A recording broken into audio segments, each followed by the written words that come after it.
Bonjour et bienvenue à tous. Donc pour ce rendez-vous santé-sécurité numéro 8, voilà aujourd'hui nous allons traiter de l'évaluation des risques professionnels avec la nouvelle loi santé-travail et on va notamment s'attacher à parler des dispositions qui vont s'appliquer pour les petites entreprises. Donc je suis Vincent Garneau, chargé de projet santé-sécurité pour la CCI Occitanie et du coup je serai accompagné aujourd'hui de ma collègue de l'Aveyron, Stéphanie Séjourné.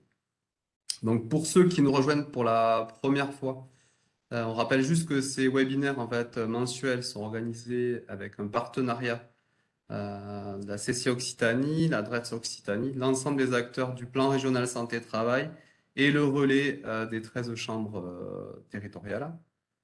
Ceux qui ont plus l'habitude de nous suivre, donc merci de votre régularité et de votre suivi sur ces webinaires. Comme habituellement, en fait, il y aura plusieurs temps. Juste vous rappeler qu'en fait, il vient en complément du webinaire que nous avions organisé au mois de juin pour présenter en fait la nouvelle loi santé-travail.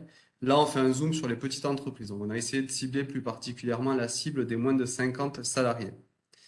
Donc, sur le moment que nous allons partager ensemble, sachant qu'on vous libérera avant 16 heures, donc il y aura 5 temps, donc un rappel réglementaire, notamment sur les actualités, puisqu'il y a quelques nouveautés qui sont sorties depuis le mois de juin.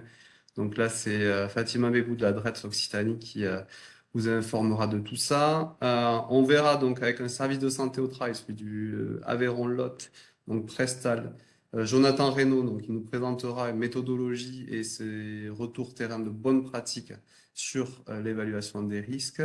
Ensuite, on a essayé d'innover un petit peu. Voilà, on fera le retour d'expérience habituel avec un témoignage d'entreprise. Cette fois-ci, pardon, avec un film, puisque du coup, le chef d'entreprise ne pouvait pas être là aujourd'hui. Donc voilà, on a fait ça sous le format film.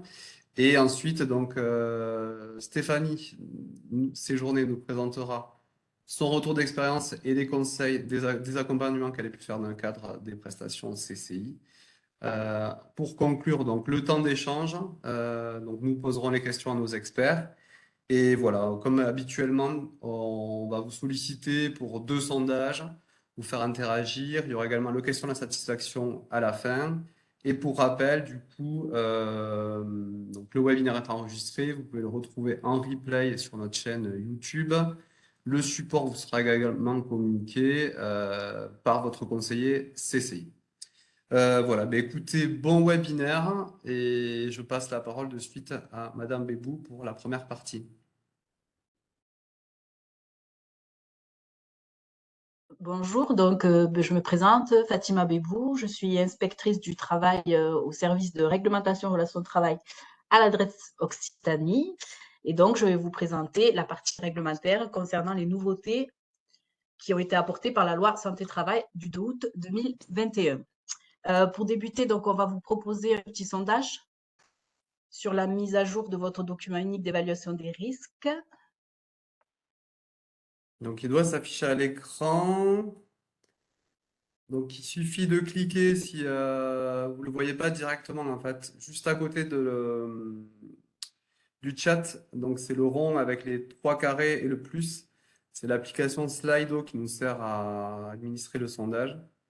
Donc, vous devriez y avoir accès en cliquant dessus. Ça peut mettre quelques secondes pour s'afficher, mais en général, euh, ça vient rapidement. Oui, je vois qu'il y a des... Voilà, ça y est, les participants, vous êtes en train de voter, donc c'est que ça fonctionne. Donc la question qu'on vous pose, c'est depuis combien de temps date la dernière mise à jour de votre document unique? Avec 5 choix possibles. Donc moins de 6 mois, donc pour une mise à jour régulière, moins d'1 an, moins de 2 ans, plus de 2 ans, ou vous vous rappelez pas de la dernière mise à jour. Voilà. On vous laisse quelques secondes pour voter, c'est assez rapide. On partagera avec vous les résultats.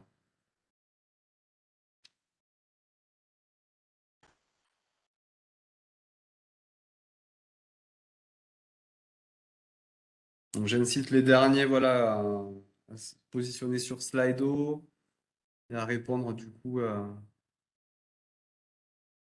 notre sondage pour savoir depuis combien de temps depuis combien de temps date la dernière mise à jour de votre document unique d'évaluation des risques?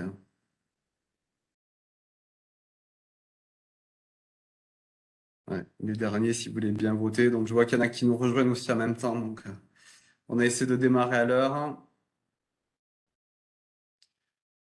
Donc, est-ce que vous voyez tous les résultats? Fatima, vous les voyez de votre côté? Vous pouvez les commenter? Non. Donc, alors, bon, Non, je mets le. désolée. Non, c'est pas de souci.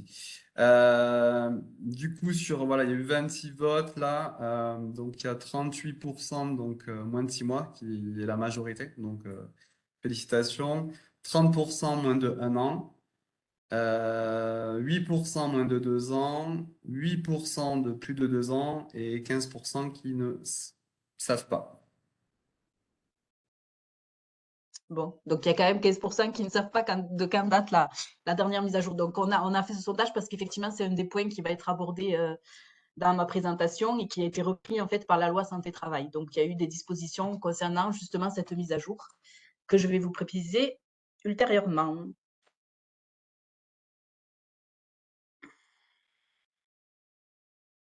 Allez, c'est bon, je vois que ça fonctionne. Je vous laisse la main là. Donc la nouvelle loi santé au travail du 2 août. Donc il faut savoir que donc cette loi, elle est issue en fait c'est la transposition en fait de l'accord national interprofessionnel qui a été signé par les organisations syndicales patronales et salariales. Donc, il y a eu des dispositions qui ont été prises dans le cadre de cet accord qui vont être transposées au niveau de cette loi. Et c'est aussi issu, en fait, des travaux réglementaires, donc des travaux des parlementaires, pardon. Et donc, voilà, c'est tout un ensemble. Dans cette loi, il y a quatre axes qui sont abordés, dont l'un qui concerne spécifiquement le renforcement de la prévention de la santé et la sécurité des travailleurs. Et donc, cette loi va surtout compléter la procédure d'évaluation des risques. Donc, on aura des nouvelles règles par rapport au document unique d'évaluation des risques, avec une procédure beaucoup plus détaillée qu'auparavant. Je vais vous faire le avant-après. Des nouvelles règles en ce qui concerne la consultation du CSE dans les entreprises de plus de 11 salariés et dans les entreprises de plus de 50 salariés, et notamment aussi sur la formation et la sécurité des membres du CSE. Donc ça, je l'aborderai tout à l'heure. Et en troisième point, j'aborderai aussi la mise en place d'un passeport de prévention, donc qui a été prévu dans l'ANI et qui a été transposé dans le Code du travail. Concernant le document unique d'évaluation des risques.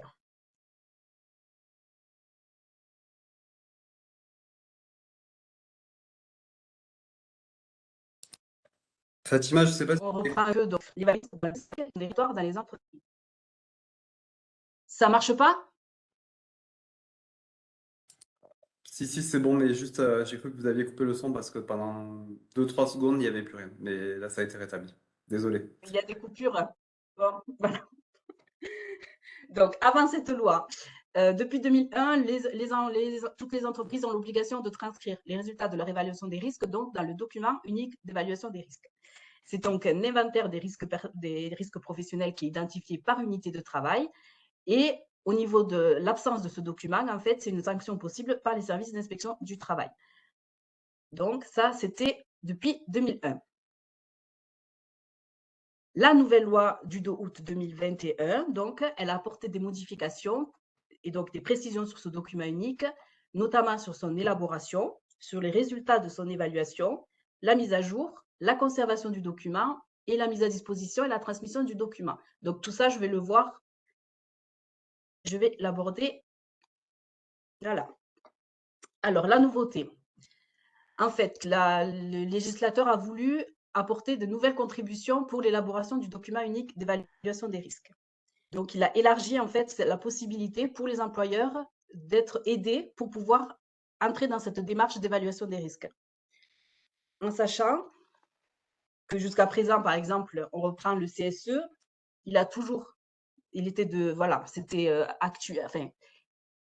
c'était normal que le CSE participe à cette démarche, notamment en raison de ses attributions en matière de santé et de sécurité.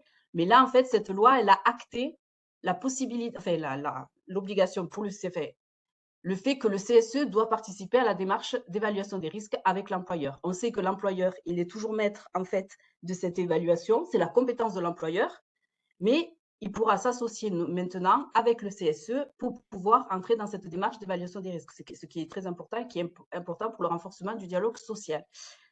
Par ailleurs, on acte aussi la possibilité d'associer en fait le salarié compétent pour s'occuper des activités de protection et de prévention. Donc, vous savez que dans le Code du travail, il est prévu que l'employeur peut, dans les entreprises, en fait, nommer un salarié compétent pour les activités de protection et de prévention des risques. Et donc, ce salarié pourra participer également à l'élaboration du document unique d'évaluation des risques. Il y aura aussi les partenaires extérieurs, notamment les services de prévention et de santé au travail. Donc, avec la loi, on a changé la dénomination. On est passé du service santé au travail au service de prévention et de santé au travail. Et donc, en fait, l'employeur pourra avoir le concours de ces services pour pouvoir élaborer son document unique d'évaluation des risques. Et en plus, donc, il y aura aussi les organismes et les instances mises en place par la branche. Donc là, c'est beaucoup plus précisé dans l'ANI, en fait. Il est prévu effectivement que les branches professionnelles puissent mettre à disposition des outils utiles tels que des supports, des contenus de formation qui sont propres à chaque métier, en fait, pour pouvoir aider justement les employeurs dans les plus petites entreprises à élaborer leur document unique d'évaluation des risques. Donc, c'est important, c'est d'avoir en fait un champ beaucoup plus large au niveau de la participation et de l'élaboration de ce document avec tous les partenaires en matière de santé et de sécurité au travail. Et donc ça, c'est acté maintenant dans le Code du travail.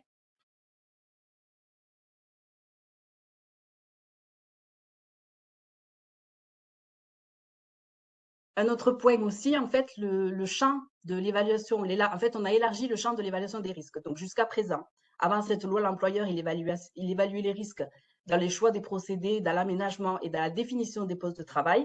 On y a juste ajouté, en fait, on a complété cette énumération par les risques liés à l'organisation du travail. Et donc, notamment, tout ce qui est risques psychosociaux, etc. Donc, on a intégré, en fait, dans l'évaluation des risques, la partie liée à l'organisation du travail pour pouvoir identifier effectivement tous les risques qui existent dans l'entreprise.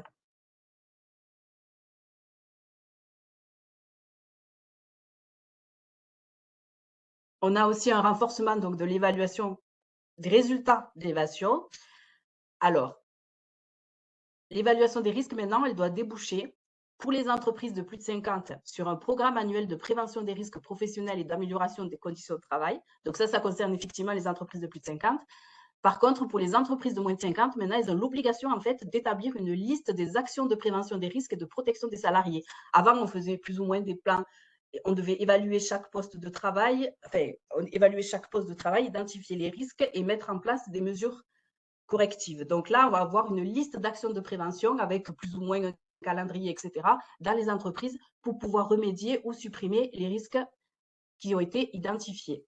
C'est le changement, en fait, voilà, et ça doit être retranscrit dans le document unique d'évaluation des risques.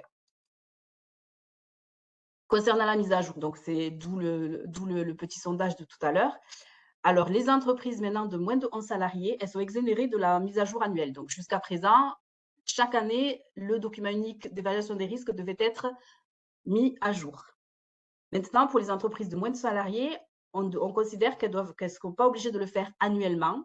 Par contre, comme auparavant, la mise à jour doit avoir lieu à chaque décision d'aménagement important modifiant les conditions de travail et de santé et sécurité, et lorsqu'il existe une information supplémentaire intéressant l'évaluation des risques qui est portée à la connaissance de l'employeur. Donc, il suffit qu'il y ait en fait une modification ou que des salariés se rendent compte qu'effectivement, il y a des changements au niveau de leur poste de travail ou que le risque est beaucoup plus important, il y a un changement de produit, etc. Donc là, on doit faire une mise à jour régulière de ce document unique d'évaluation des risques.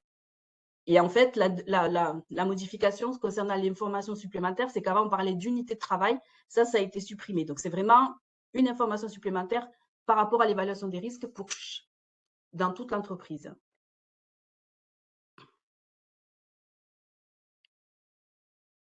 Donc, la mise à jour, comme je vous le disais, elle concerne le programme pour les entreprises le PAPRI 4, donc pour les entreprises de plus de 50, et aussi les actions de prévention et des risques de protection des salariés. Donc, les mesures qui vont être mises en place, elles doivent obligatoirement, en fait, être mises à jour régulièrement. La fameuse liste des actions qui sont mises en place à l'issue de l'évaluation des risques.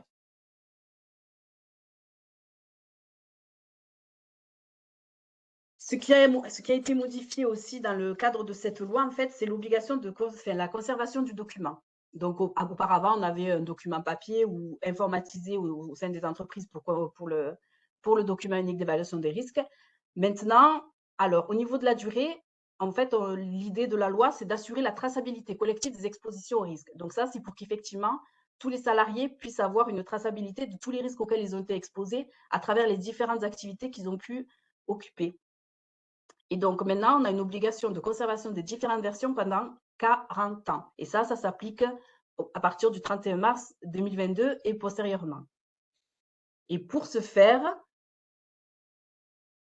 il est créé en fait un portail numérique, il va être créé un portail numérique dans lequel il y aura un dépôt obligatoire de ce document unique d'évaluation des risques. Ça va être un dépôt dématérialisé. Ce sera à partir du 1er juillet 2023 pour les entreprises de plus de 150 et à compter du 1er juillet 2024 pour les entreprises de moins de 250. Donc là, pour vous spécifiquement, c'est à partir du 1er juillet 2024. Normalement, vous devrez pouvoir déposer sur ce portail numérique le document unique d'évaluation des risques et tous les documents y afférents. Jusqu'à la création de ce portail, en fait, vous pourrez le conserver en papier ou de façon dématérialisée comme aujourd'hui. Ce portail numérique, donc, il va être mis en place par les organisations professionnelles d'employeurs représentatives. Donc, ça devait être fait jusqu'au 31 mai. Ils devaient proposer leur cahier des charges et les statuts de l'organisme, donc définir en fait les modalités. Ça n'a pas encore été, donc il n'y a pas encore eu de nouveauté par rapport à la situation. Donc, je ne sais pas dans quel cadre ça a évolué. Mais normalement, ça doit être fait. Ce qui est différent aussi, c'est la mise à disposition. Enfin, on a élargi la mise à disposition au sein de l'entreprise. Donc, avant cette loi, le document unique d'évaluation des risques, il était mis à disposition des travailleurs et des membres du CSE.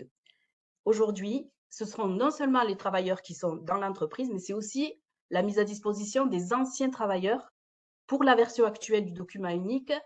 Et pour les autres versions, les versions plus anciennes, ce sera vraiment sur les éléments afférents à leur activité propre. Donc, un salarié qui a quitté l'entreprise depuis 2-3 ans, il aura accès, par exemple, à son document, le document actuel, et aussi tous les éléments qui concernent son poste de travail, si c'était avant les autres versions du document unique d'évaluation des risques.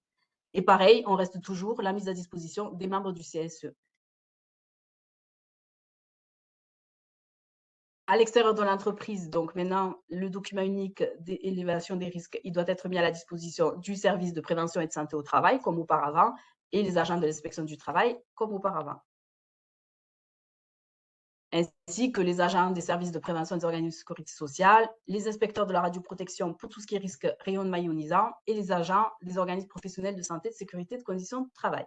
Donc ça, on reste comme ça a été auparavant. Ce qui est différent, c'est qu'en plus de la mise à disposition, maintenant, il y a une transmission obligatoire, en fait, au service de prévention de santé au travail. Donc, en plus de la mise à disposition, le document unique d'évaluation des risques, à chaque mise à jour, et dès qu'il est créé, à chaque mise à jour, il doit être transmis au service de prévention et de santé au travail, qui devient un acteur clé dans l'accompagnement à la mise en place du document unique d'évaluation des risques.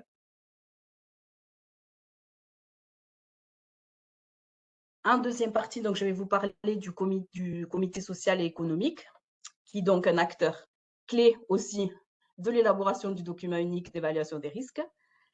Donc, dans les entreprises de moins de 50 salariés, comme je vous le disais tout à l'heure, ce qui a changé, c'est qu'effectivement, on a acté en fait la contribution du CSE à cette évaluation des risques, donc notamment à travers les différents référents au niveau des membres du CSE, et la présentation obligatoire par l'employeur, en fait, de la fameuse liste des actions de prévention qui vont être mises en place. Et aussi à chaque mise à jour. Donc ça devient obligatoire. Enfin, ça a toujours été la présentation, mais voilà, on l'acte dans le Code du travail. Pour ce qui est de alors il y a un point effectivement sur la formation santé-sécurité. Donc, auparavant, en fait, on avait, depuis les ordonnances de 2017, donc on avait une formation. Les membres du CSE devaient obligatoirement bénéficier d'une formation à la santé, sécurité et conditions de travail. On n'avait pas mis en place de durée spécifique. Donc, en fait, la loi du 2 août 2021 est venue préciser, en fait, la durée de cette formation. Donc, l'objet, le public visé n'a pas changé. Là, pour un premier mandat, donc, on est dans une formation qui dure 5 jours. Et le renouvellement, c'est 3 jours pour tous les élus CSE de toutes les entreprises et 5 jours pour les membres spécifiques des conventions santé sécurité. Donc ça, c'est pour les plus de 50 salariés. En sachant en plus que donc il y avait, on peut, comme je vous le disais tout à l'heure, nommer un référent santé sécurité au travail dans les entreprises. Dans toutes les entreprises, l'employeur peut associer en fait un salarié à la thématique de la santé sécurité au travail. Auparavant, c'était à ce salarié, en fait, à ce référent de demander en fait à bénéficier d'une formation santé sécurité avec la loi santé sécurité. Donc maintenant, cette formation, elle est obligatoire et donc il en bénéficie aux mêmes conditions que les représentants du personnel, c'est-à-dire 5 jours pour le premier mandat et 3 jours pour un renouvellement. Donc ça, c'est le changement apporté par la loi. En sus de la durée, du changement de durée, donc en fait, la possibilité, en fait, maintenant, c'est que pour l'employeur, c'est de faire appel aux opérateurs de compétences pour prendre en charge cette entreprise. Avant, c'était l'employeur qui avait la charge, en fait, de cette formation.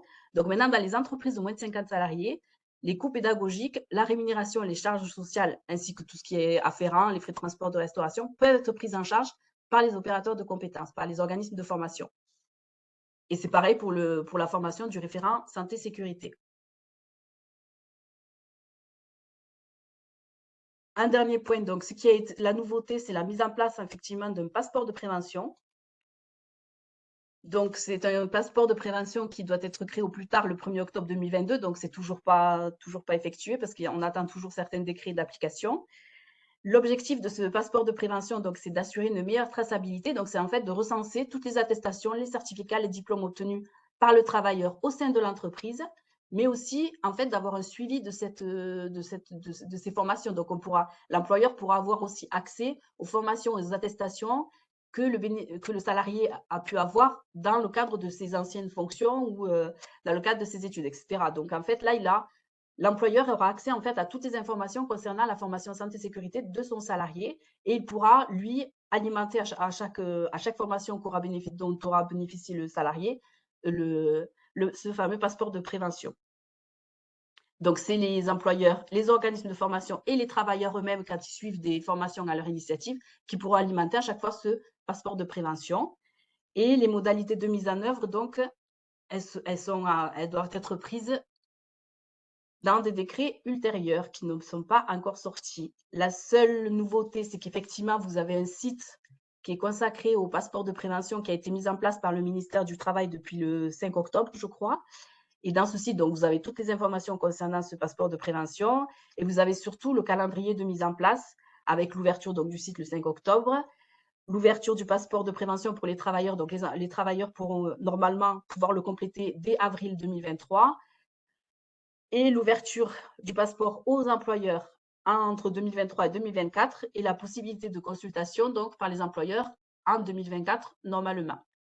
Voilà ce que j'avais à vous dire sur la loi santé. Merci à vous.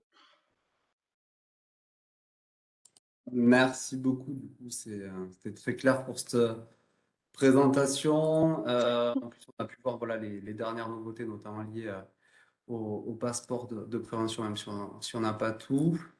Voilà, normalement, c'est bon pour Ouais. vous. Je vous laisse vous présenter. Bonjour à toutes et à tous. Donc moi c'est Jonathan Reynaud. Donc je suis IPRP toxicologue au sein du service de prévention et de santé au travail de l'Aveyron et du Lot, donc Prestal. Et du coup ma présentation, hop là, elle sera construite sous 4 volets. Donc le premier en fait, je commencerai par vous présenter du coup mon service de prévention et de santé au travail.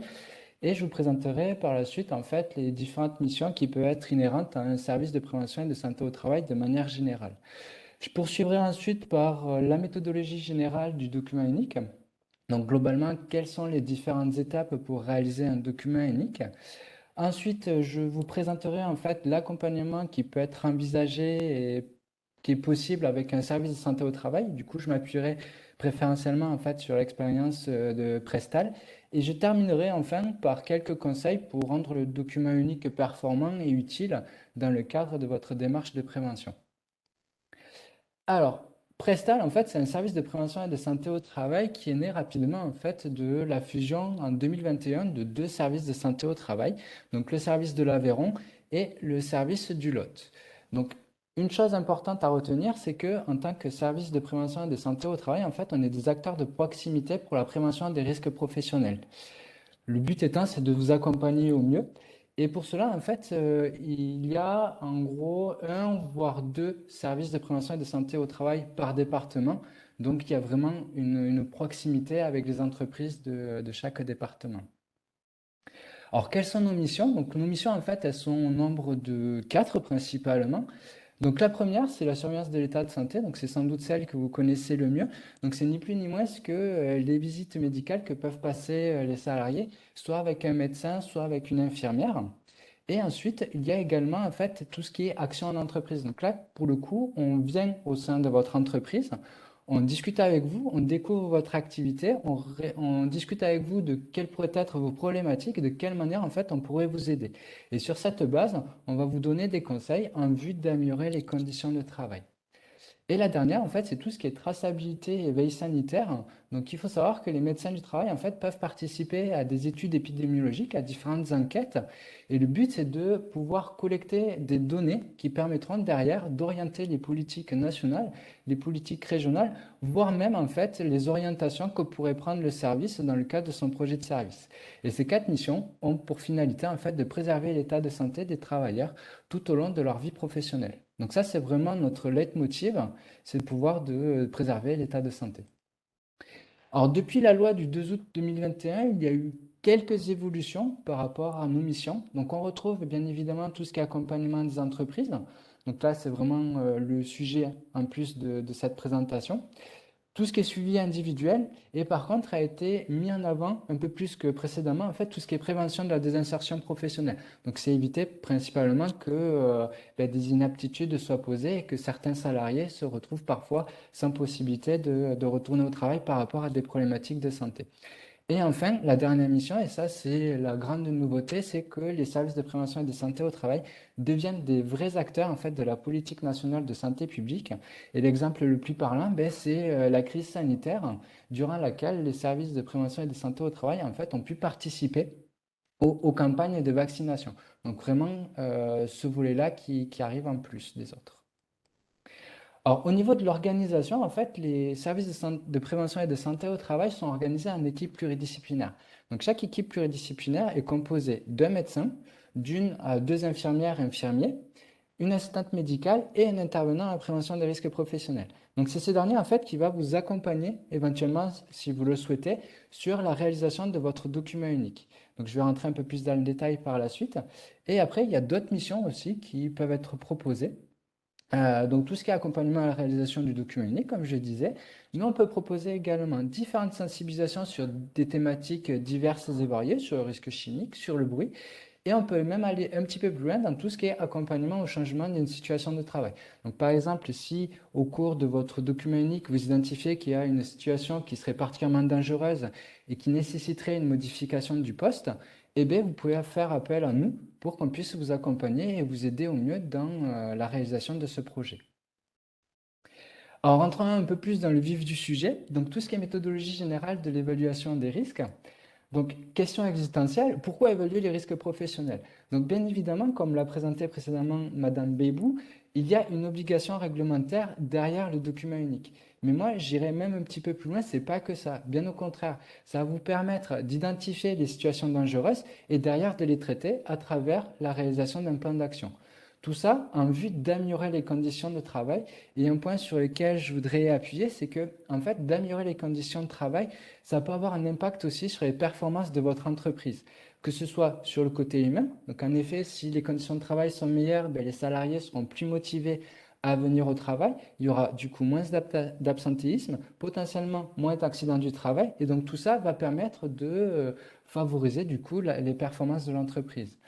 Il est coutume de dire, donc c'est une étude qui est de l'INRS qui a montré ça, c'est que globalement, 1 € investi en prévention, c'est 2 € de bénéfice pour l'entreprise.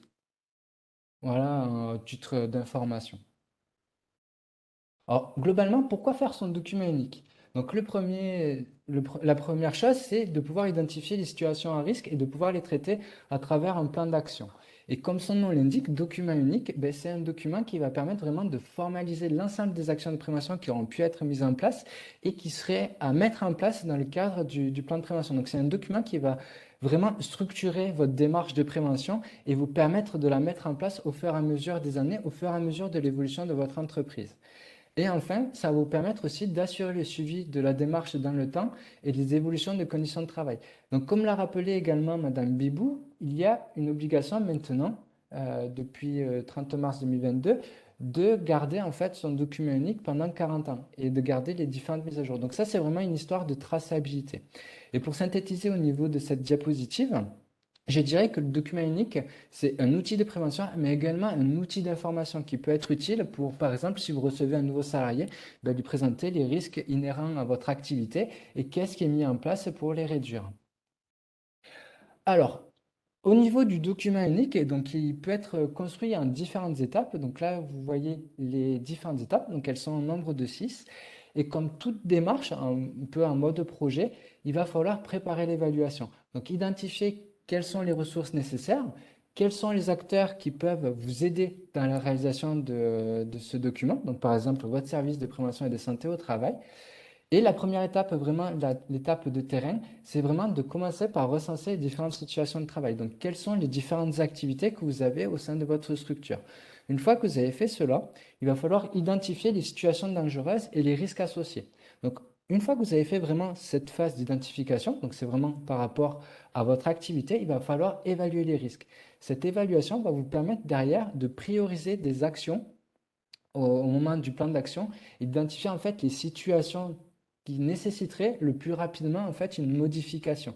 Donc ça, c'est vraiment le but de l'évaluation. Et pour faire cette priorisation, ben, vous pouvez vous appuyer en fait sur, alors il existe sur Internet différentes matrices qui reprennent assez souvent en fait les mêmes paramètres. Donc le niveau de gravité et le niveau de probabilité. Donc en fonction de ces deux paramètres, vous allez pouvoir identifier les priorités d'action, enfin les situations les plus prioritaires à traiter. Une fois que vous avez fait ça, ben, il va falloir construire votre plan d'action et bien évidemment ben, mettre en place les actions que vous aurez définies. Donc c'est qu'à partir, je dirais, de cette dernière étape que vous allez vraiment rentrer dans le cadre d'une démarche de prévention. Alors, je vais vous présenter maintenant un accompagnement possible qui peut être proposé par un service de prévention et de santé au travail. Donc, je vais m'appuyer sur l'expérience de Prestal. Alors, du coup, l'accompagnement, en fait, peut se faire en différentes étapes. La première étape, pour nous, c'est de visiter votre entreprise, de venir vers vous et de découvrir votre activité, vos ateliers et de discuter avec vous de quelles pourraient être vos problématiques. Mais évidemment, ça va nous permettre de mieux vous connaître. Et par rapport à ça, on va réaliser un premier diagnostic. Donc ça va être vraiment l'objectif de la fiche d'entreprise. Donc, je vous détaillerai un peu plus par la suite qu'est-ce que la fiche d'entreprise si vous ne le savez pas. Une fois que cela est fait, eh bien, on va pouvoir vous présenter la démarche de réalisation du document unique. Donc, il existe différentes méthodes, différentes trames qui peuvent vous être proposées. Donc, premièrement, il y a l'outil OIRA. Donc, par la suite, Madame Séjourné vous présentera une étude, enfin, un exemple de la mise en place d'OIRA au sein d'une entreprise. Donc, vous aurez ce témoignage. Et ensuite, vous avez tout ce qui est trames de documents uniques qui peuvent être proposés par les services de prévention et de santé au travail. Donc, je vous présenterai par la suite, en fait, ces différentes trames. Une fois qu'on vous a expliqué tout ça, qu'on vous a expliqué comment mettre en place cette évaluation, qu'on vous a donné quelques exemples, eh bien, il va falloir en fait définir des axes d'amélioration. Donc ça, ces axes d'amélioration vont être définis sur la base des informations qu'on aura pu récolter dans le cadre de la fiche d'entreprise, mais également sur la base de l'évaluation des risques que vous auriez pu faire au préalable. Et par la suite, eh bien, il va falloir mettre en place ces actions et les suivre. Donc, bien évidemment, nous, services de prévention et de santé au travail, on peut vous accompagner au moment de la mise en place de ces actions de prévention si vous le jugez nécessaire. On est vraiment là pour vous aider, vous accompagner et vous conseiller. Alors, pour entrer un peu plus dans le détail de la fiche d'entreprise, donc c'est un document de prévention qui est établi par votre service de prévention et de santé au travail. Donc, il est construit sur la base des échanges qu'on pourrait avoir avec vous, mais également sur les observations qui vont être faites au cours de la visite des lieux du travail.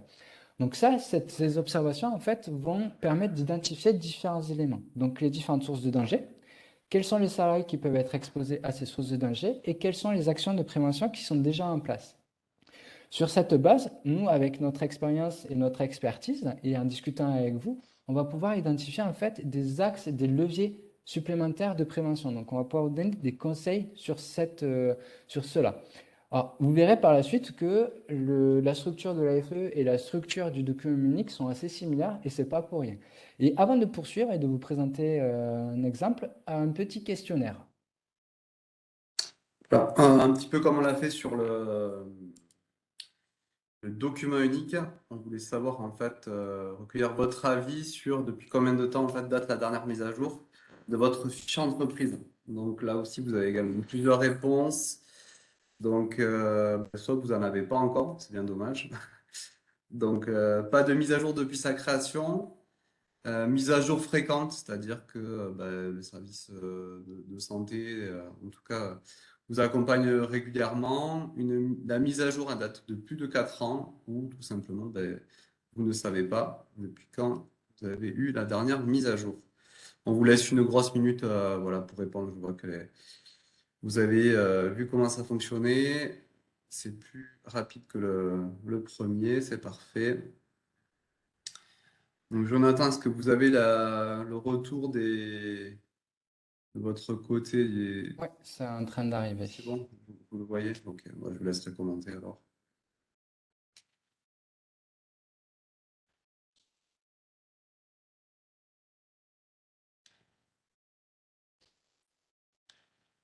Donc voilà, plusieurs réponses possibles. Donc pas de fiche d'entreprise, pas de mise à jour depuis la création, mise à jour fréquente, donc une mise à jour qui date de plus de 4 ans, ou vous ne savez pas.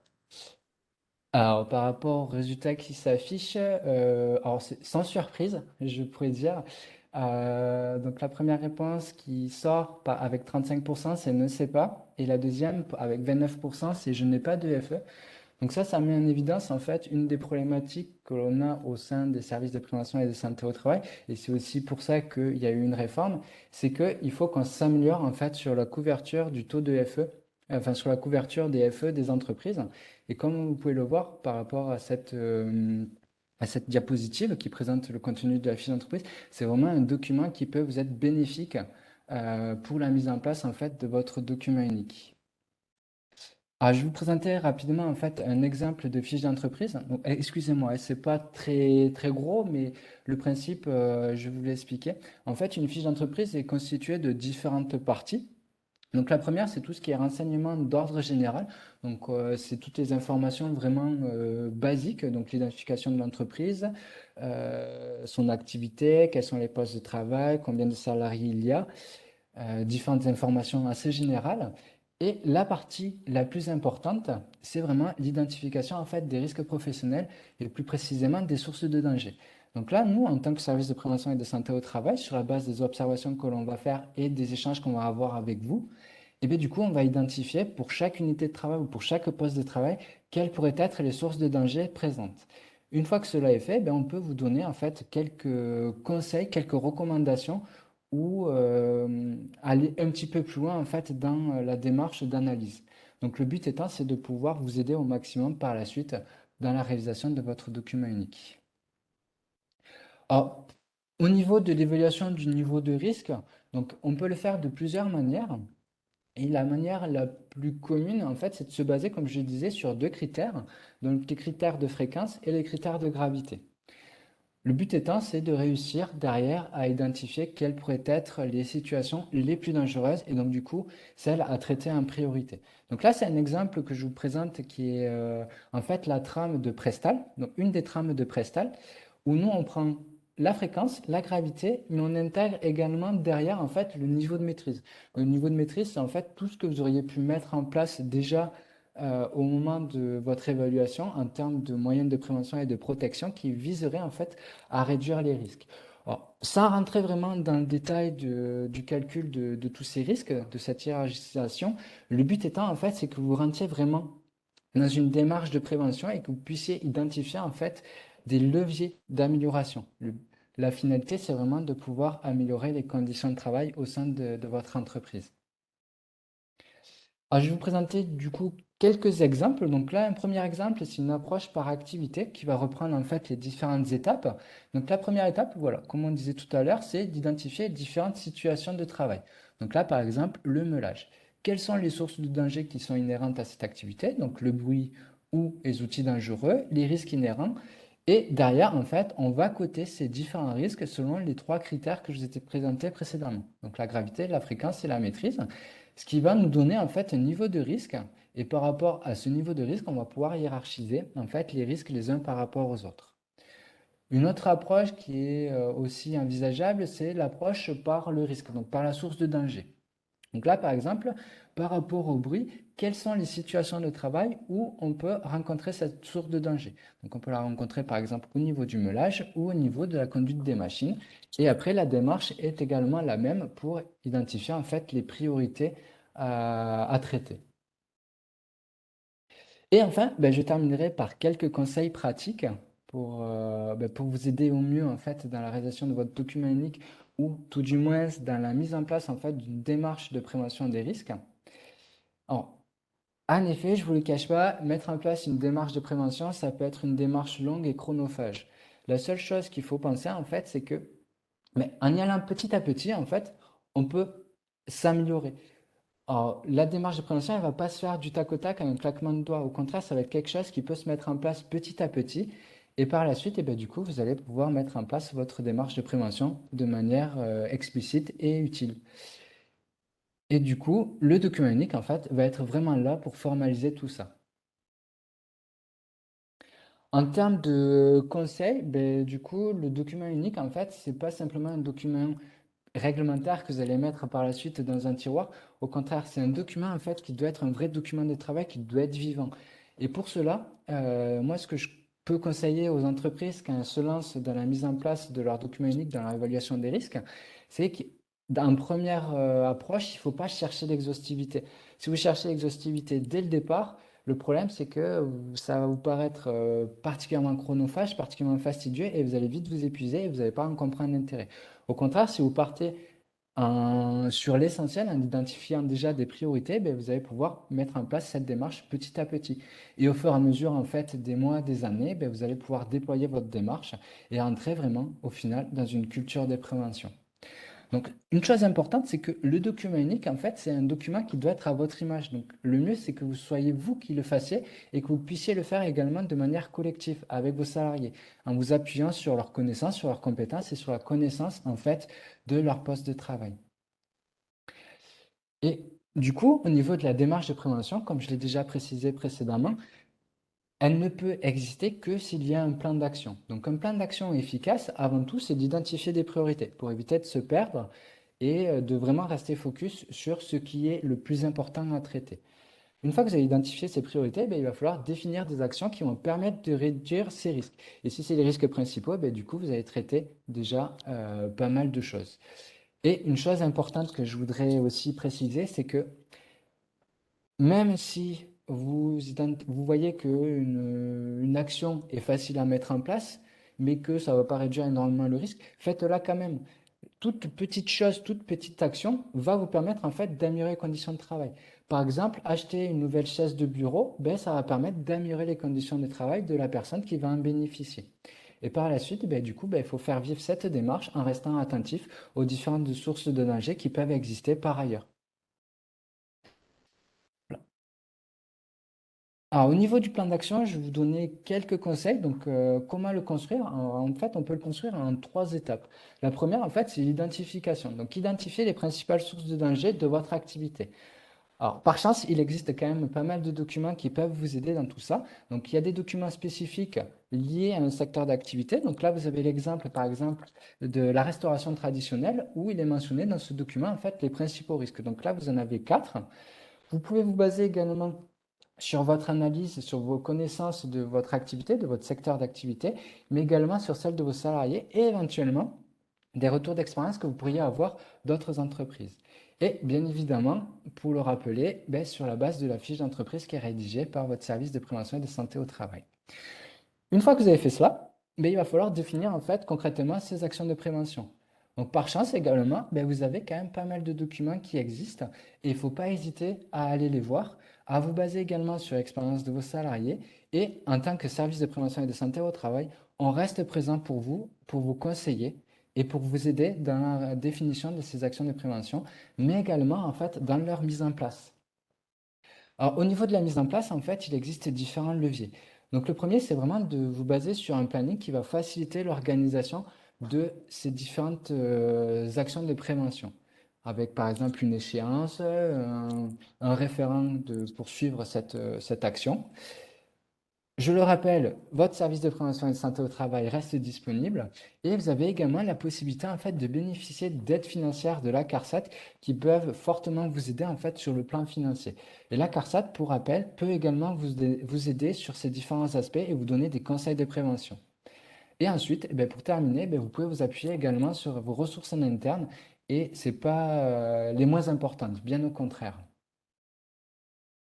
Donc, si je vais synthétiser un petit peu toute cette présentation, donc je dirais que le service de prévention et de santé au travail, en fait, il faut que vous le voyez vraiment comme un partenaire pour mettre en place en fait votre démarche de prévention. On est vraiment là pour vous aider, pour vous accompagner, et c'est en quelque sorte notre métier.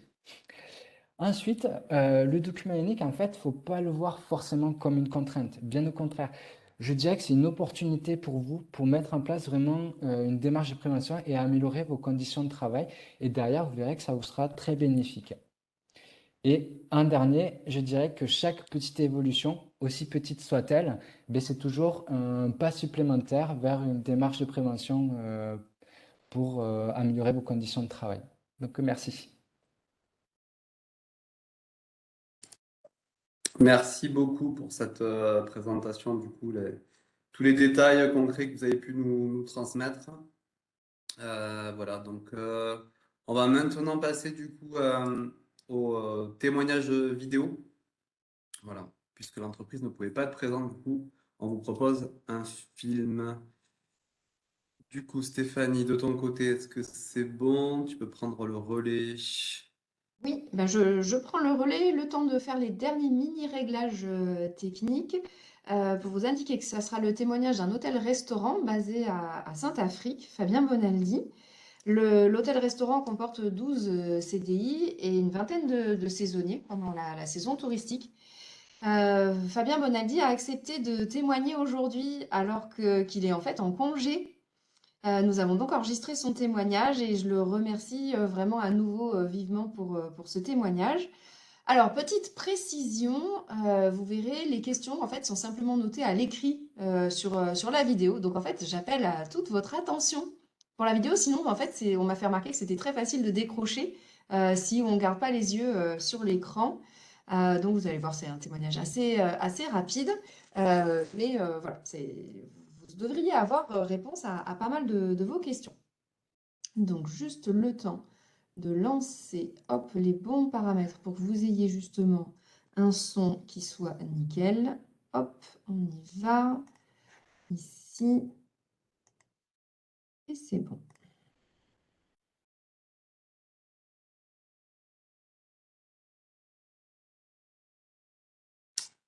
C'est tout bon, moi, de mon côté, C'est ça. tout bon pour tout le monde? Alors je lance. Bonjour. Bienvenue du coup dans notre webinaire sur Bien. l'évaluation des risques pour les toutes petites entreprises. Est-ce que vous pourriez vous présenter, s'il vous plaît?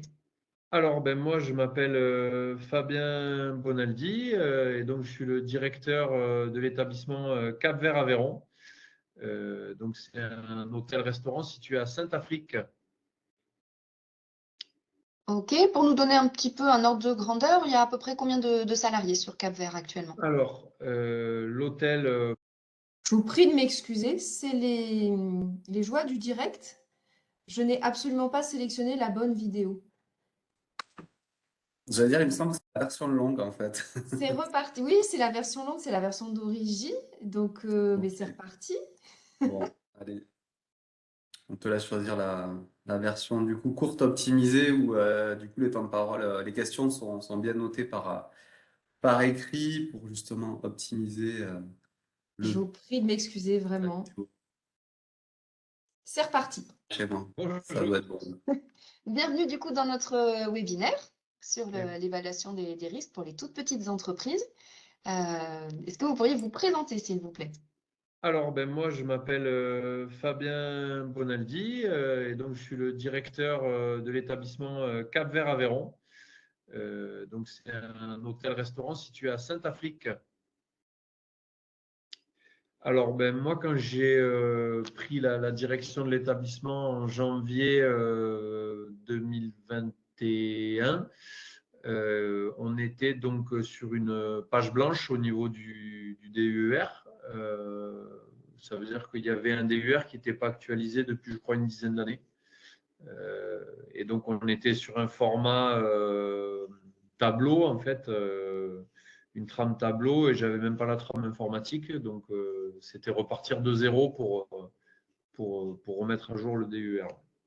Et pour une chaîne hôtelière avant d'arriver ici, l'avantage, en fait, c'est qu'on bénéficie de tous ces supports normés, en fait, finalement, qui nous permettent d'être rapide et efficace, en fait, sur les mises à jour et sur les compléments apportés sur ces documents-là. Et là, en arrivant ici, je n'avais pas tout ça, donc c'était des heures de travail que je n'avais pas forcément à consacrer à la mise en route. Et c'est pour ça que vous êtes intervenu. Du coup, on a été sollicité pour une visio, en fait, pour une réunion pour créer ou optimiser notre outil de document d'évaluation des risques. L'avantage, c'est que c'était pendant le Covid, donc on avait une activité très réduite. Moi, ça m'a permis de prendre vraiment le temps qu'il fallait pour rédiger ce document via un logiciel c'était OIRA, je Oui. crois que c'est ça. Oui, c'est ça. On a utilisé OIRA. Ouais. Voilà, ça me permet aussi d'avoir accès à faire des mises à jour assez régulièrement en ayant les rubriques très rapidement, en fait, dans le DUER. Donc, c'est un outil qui est très pratique. Ouais. OK. Ce que j'ai apprécié déjà, c'est de gagner du temps sur la création de l'outil. En un, en deux, ça nous a permis, parce qu'on l'a fait ensemble du coup, de mettre en évidence des points à corriger en suivant tout simplement le déroulé de réalisation de l'outil. Le calibrage aussi est assez intuitif. Ça permet de créer la trame, en fait. Voilà, je pense qu'on a mis 2 heures à peu près. Oui, on a fait 2 heures de rendez-vous. Voilà. Oui. En 2 heures, on peut sortir un document unique à jour finalement. Et après, je pense qu'un petit quart d'heure tous les mois suffit. Et après, en fonction des événements dans l'entreprise, ça nous permet d'être efficace. C'est le mot, efficace. Super. Ça a permis de lever plusieurs points dans tous les services. Ce qui est bien, c'est que c'est vraiment adaptable à l'entreprise et aux différents services, restauration ou pas, ménage externalisé ou pas, etc. Sur des exemples concrets, ça nous a permis de mettre en lumière qu'on n'avait pas forcément le matériel de protection pour nos salariés sur l'utilisation du matériel des espaces verts, par exemple. Donc, ça m'a permis, moi, de mettre ça, de corriger ça rapidement. Tout ce qui était sur le restaurant, matériel de tranchage. Pareil, on n'avait pas peut-être le matériel de protection à disposition, les affichages explicatifs, le ménage, l'utilisation des produits. Et le stockage, pas forcément bon. Enfin voilà, tout ça, ça nous a permis de corriger ça assez rapidement. Dans un premier temps, à la suite de ça, je suis allé dans les différents services avec le DUER, là, vérifier un peu ce qu'on avait noté ensemble et relevé, rajouter certains points. Et après, j'ai tout simplement fait missionner certaines personnes de mettre les affichages à jour. Et après, alors sur certains services, moi je suis intervenu pour faire une réunion un peu explicative de ce qu'il fallait mettre en place. Et pour d'autres services, j'ai délégué tout simplement les missions et les points qui étaient à corriger. Voilà. Ok. Ben, ça apporte du confort aux équipes aussi.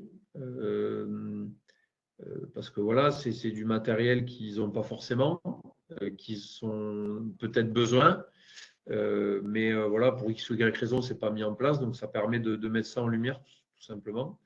Et ça permet aussi aux équipes de savoir qu'ils sont suivis, qu'ils ne sont pas abandonnés voilà, sur les services avec leur matériel de tous les jours et que s'il y a besoin d'une amélioration, voilà, c'est possible et on peut être sollicité là-dessus sans aucun souci. Ok. Mais de normer l'accueil en fait. Et les salariés les nouveaux, ils ont vite un affichage référence s'ils ont une question, un doute. Voilà. Pour reprendre l'exemple de la trancheuse, le nouveau cuisinier qui arrive, quand il arrive maintenant devant la trancheuse, il voit un affichage ne pas utiliser, interdiction formelle d'utiliser l'outil sans formation préalable et sans port des équipements de protection. Voilà, donc ça remet les choses dans leur contexte et ça évite aux gens de faire des choses qu'ils ne devraient pas faire finalement et de faire peut-être correctement des choses qu'ils auraient instinctivement mal faites s'ils n'avaient pas eu les informations directement à disposition. Voilà, pour moi, c'est un outil qui est obligatoire. Voilà, moi, quand je suis, enfin, même pour des passations où nous, on est en direction hôtelière, on est sur des postes où il y a un roulement en fait au niveau des gens. Enfin, maintenant, c'est rare de rester 50 ans directeur d'un hôtel. Voilà, avant moi, il y avait quelqu'un, après moi, il y avait quelqu'un. Il y a une rotation comme ça et ça fait partie des éléments qui sont intéressants d'avoir à disposition directement quand on arrive pour les passations. Donc, pour moi, c'est quelque chose qui est obligatoire dans l'entreprise. Et merci à vous de m'avoir aidé à mettre ça en place ici. Ouais.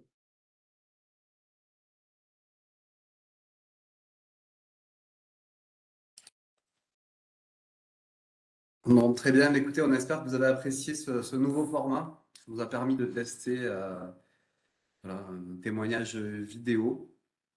Et si vous le voulez bien, du coup, on va enchaîner avec Stéphanie qui va nous prodiguer quelques conseils sur les retours d'expérience et les accompagnements qu'elle a pu faire au niveau des entreprises. Voilà, je te laisse te présenter, Stéphanie. Oui, merci. Alors, du coup, Stéphanie Séjourné, il nous manquait un R là sur cette diapositive. Je suis conseillère entreprise à la Chambre de commerce et d'industrie de l'Aveyron. Et donc, effectivement, je travaille principalement sur les sujets liés à la transition écologique, à l'environnement et le sujet qui nous occupe aujourd'hui, la santé et sécurité au travail. Alors, pour vous indiquer en fait le principe au niveau du réseau des chambres de commerce et d'industrie d'Occitanie, c'est vraiment de vous accompagner à toutes les phases de votre projet en matière de santé, sécurité au travail. En tout premier lieu, vous accompagner sur la dimension information. C'est ce qu'on fait, par exemple, par l'intermédiaire de ce type de réunion, pour voilà, vous apporter des informations pertinentes en fonction de l'actualité. C'est aussi ce qu'on fait au travers de notre lettre d'information qualité, sécurité, environnement qui vous est envoyée chaque mois et qui reprend à la fois des informations sur les événements qui sont organisés et aussi qui reprend une veille réglementaire assez exhaustive finalement sur les sujets environnement, santé, sécurité au travail. Si vous souhaitez être abonné, n'hésitez pas à nous en faire part. Le deuxième volet, en fait, l'idée, c'est de diagnostiquer, en fait, pour vous aider à faire le point sur vos obligations réglementaires et du coup, après, examiner quelles vont être les actions pertinentes à déployer dans l'entreprise. Et du coup, ça, c'est vraiment le troisième volet qui va vous intéresser sur ces actions santé-sécurité. C'est vous accompagner dans la mise en place d'actions pertinentes. Alors, vous accompagner quand on est en termes d'évaluation des risques professionnels et de documents uniques. J'ai vu passer quelques questions justement sur finalement quand on est une toute petite entreprise et qu'on est sur un territoire où les services de santé au travail ne peuvent pas vous accompagner, comment on peut faire? Au niveau du réseau des chambres de commerce et d'industrie, on vous propose très régulièrement des ateliers avec l'outil OIRA, donc Jonathan vous avez présenté tout à l'heure, et que Fabien Bonaldi a utilisé. C'est pour cet outil-là qu'il vous fait un retour d'expérience. Donc ça se passe de quelle manière? En fait, on vous réunit sur des sessions. En général, on est en présentiel dans nos différents centres de formation.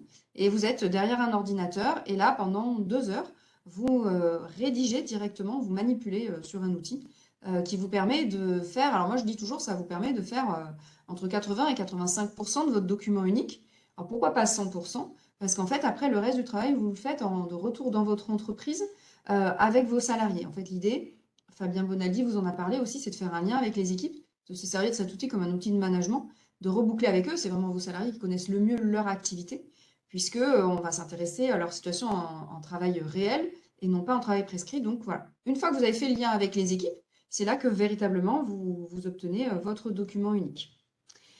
Nous vous proposons aussi très régulièrement des ateliers C-REACH pour travailler plus spécifiquement sur l'évaluation des risques chimiques.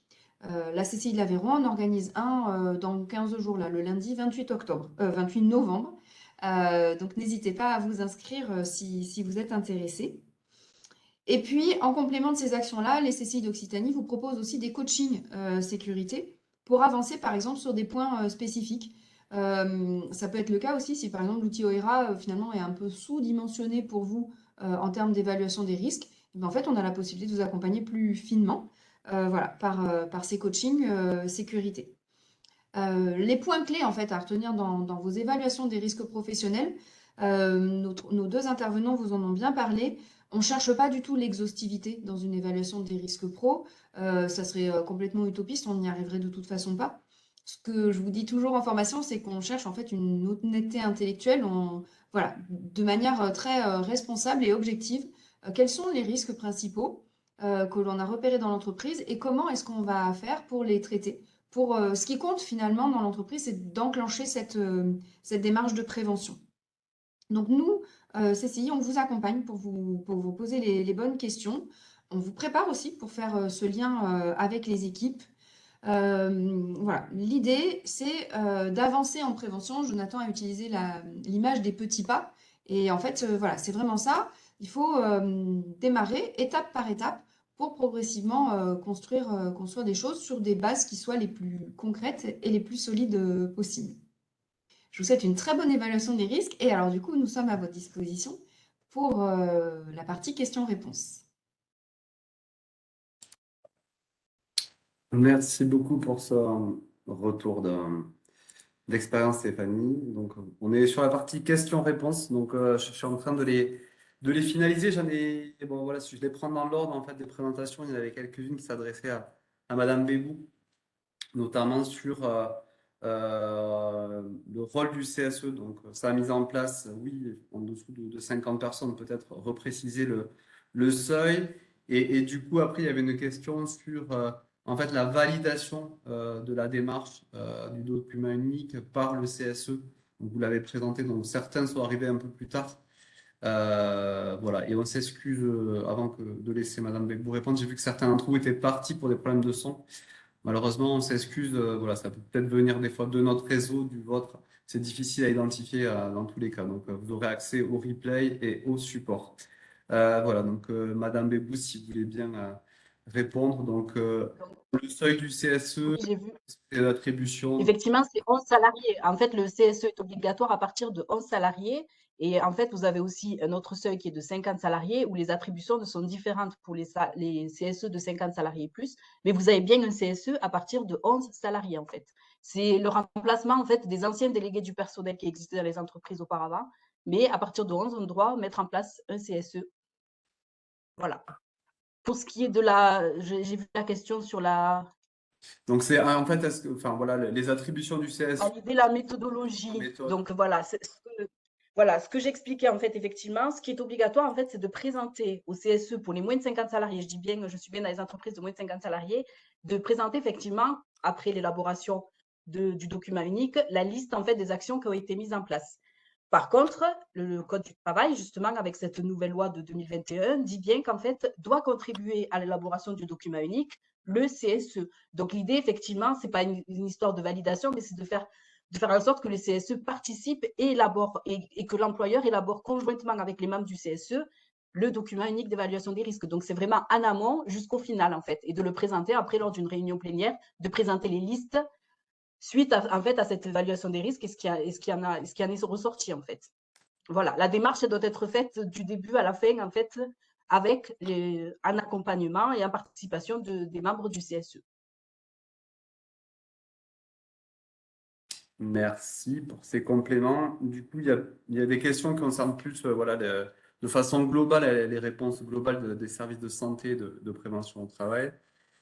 Euh, du coup, comment ça se passe pour les accompagnements sur les petites entreprises? Donc, vous l'avez présenté, mais pour certains, on a eu quelqu'un qui parlait pour plutôt on va dire le sud-ouest, sud-est, pardon, sur les Pyrénées orientales.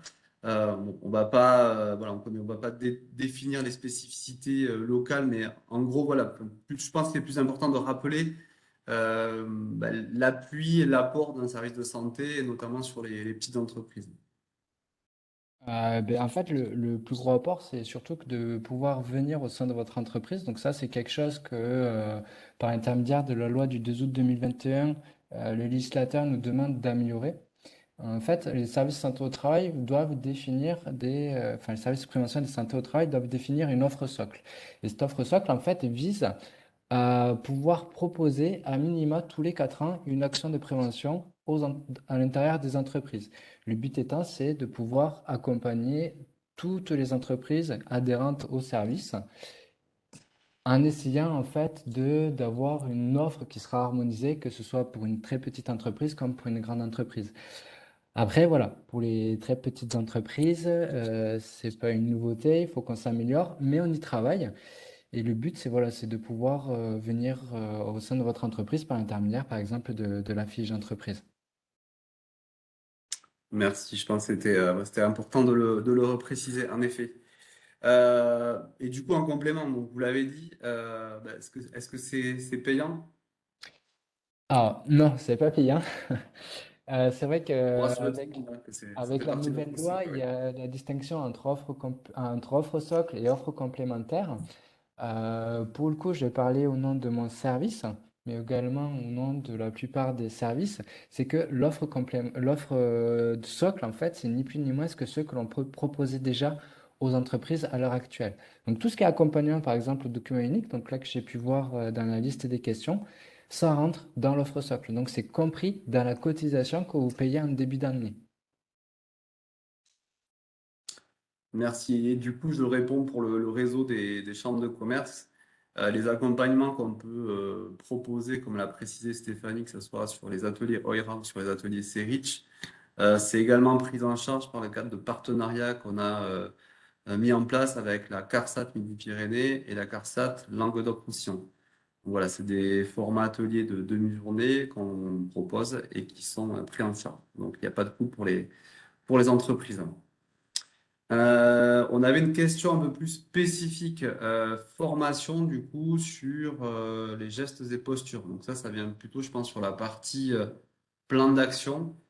Donc voilà, je vous laisse répondre peut-être de façon toujours globale pour les services de santé. Est-ce que c'est des choses que vous proposez?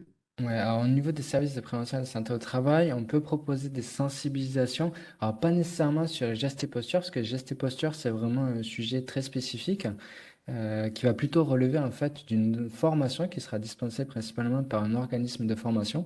Par contre, on peut proposer en fait des sensibilisations sur tout ce qui est prévention des troubles musculo-squelettiques. Donc, c'est pas nécessairement gestes et postures de manière précise, mais ça va quand même permettre de prévenir tous les risques qu'il pourrait y avoir autour de ça.